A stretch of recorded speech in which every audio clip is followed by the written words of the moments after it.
Quem me vê hoje, quem vê o que eu faço, nem imagina. Eu me vi no hospital, perdendo meu filho, perdendo a mim mesma, uma situação muito complexa, sabe? Planejei meu filho, ele foi assim, um sonho, e de repente tava escorrendo pelos meus dedos, sabe? Decorrente a uma gripe que ele pegou, né? Aquele período de bronquiolite do ano passado. Ele foi para o hospital, a gente levou para particular, e lá foi uma série de negligências, né? Uma atrás da outra. Enfim, só para resumir o que você vai ver nesse vídeo aqui, é bem pessoal, é bem realidade, tá? Você vai ver de como eu enfrentei esses problemas, como foi a minha cabeça no meio desse turbilhão de problema, como eu cheguei na obesidade e como eu venci a obesidade, sigo vencendo.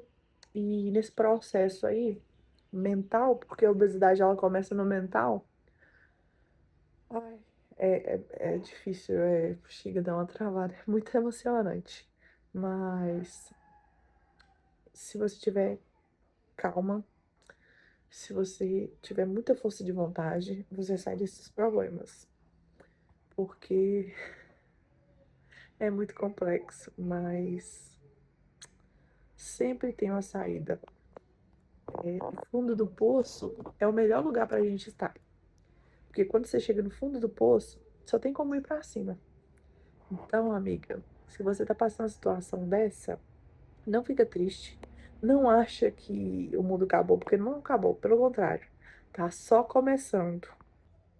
A coisa que mais me marcou no meio disso tudo, né, que decorrente disso veio a obesidade, foi viver o luto ainda em vida, ainda na vida do meu filho, sabe? Ele, vou contar detalhe por detalhe. Eu levei para ele no hospital com essa gripe. Entubaram ele sem precisar entubar. Não olharam a intubação dele.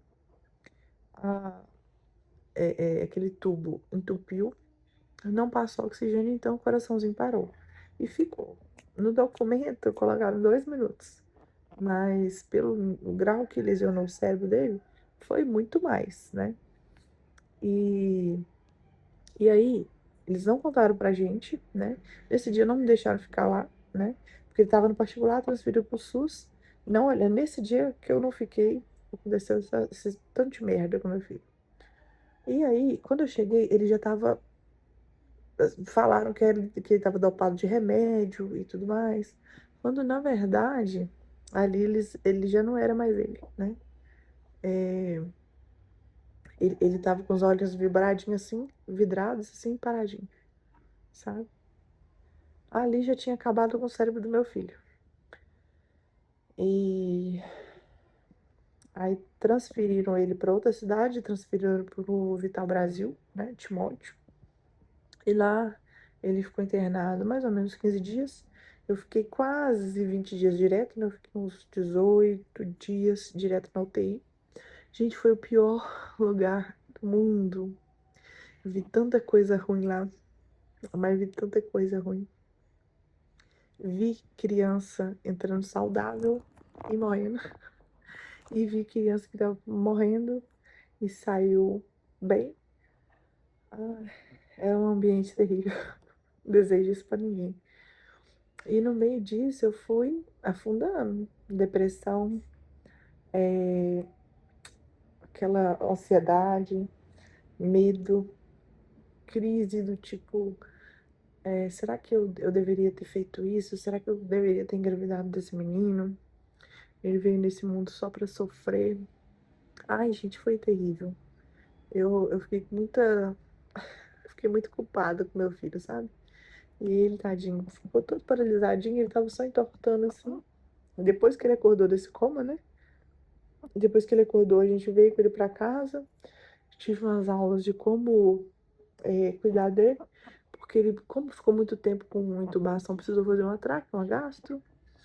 E aí ele olhava pra mim com aqueles olhinhos assim. Gente, foi terrível. Tô resumindo bem pra vocês aqui, para vocês entenderem que para toda situação tem um recurso. Mas tem fases na vida da gente que a gente acha que não vai dar conta, não, tá? E aí ele voltou para casa, eu tive que aprender a limpar aquela tracostomia, passar dietinha pra ele.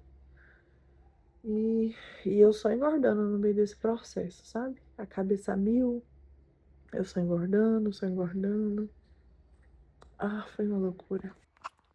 E aí ele ainda ficou uns meses ainda, a gente cuidando dele, a gente tentando levar ele em profissionais, né? Pra ver se dava pra fazer alguma coisa, porque tava atrofiando. A gente pagou fonoaudióloga, fisioterapeuta, neuro, e todo mundo desanimando a gente, né? Ai, foi terrível. E aí, quando aconteceu a morte dele, ele morreu aqui em casa, né? E eu, de tudo que poderia acontecer, em vez de afundar mais, eu resolvi tomar de exemplo a vida dele para melhorar, né? E, e desses 114 quilos, eu fui baixando peso, de pouquinho a pouquinho, fui baixando peso, fui melhorando o jeito de me alimentar, fazendo atividade física, sabe? E eu decidi melhorar por ele, né? Que ele veio nesse mundo, não pediu pra estar aqui, sofreu, sofreu, sofreu, e eu bem, só empurrando as coisas com a barriga. Então, fica aí pra você de exemplo também, essa situação que às vezes a gente acaba ficando muito ingrato por coisas que são essenciais para outros seres humanos. No caso, eu vivi isso na pele com meu filho. Eu ainda tô aprendendo a falar desse assunto porque eu acabei descobrindo que tem muitas mães que passam pela mesma coisa todos os dias, né? E o que me ajudou muito foram esses vídeos na internet, né? Porque as pessoas próximas não conseguiam me entender. E fica aí para você esse vídeo, se fez sentido para você, eu te convido a acompanhar aqui, né? Porque eu sinto que isso pode ajudar outras mulheres também, né? A não se abandonarem no meio desse processo de luto, ou às vezes não luto, mas o dia a dia, né? Que é maçante, que é complicado, que é doloroso, que é solitário. E é isso, meninas. Obrigada. Beijão pra vocês e vamos vencendo.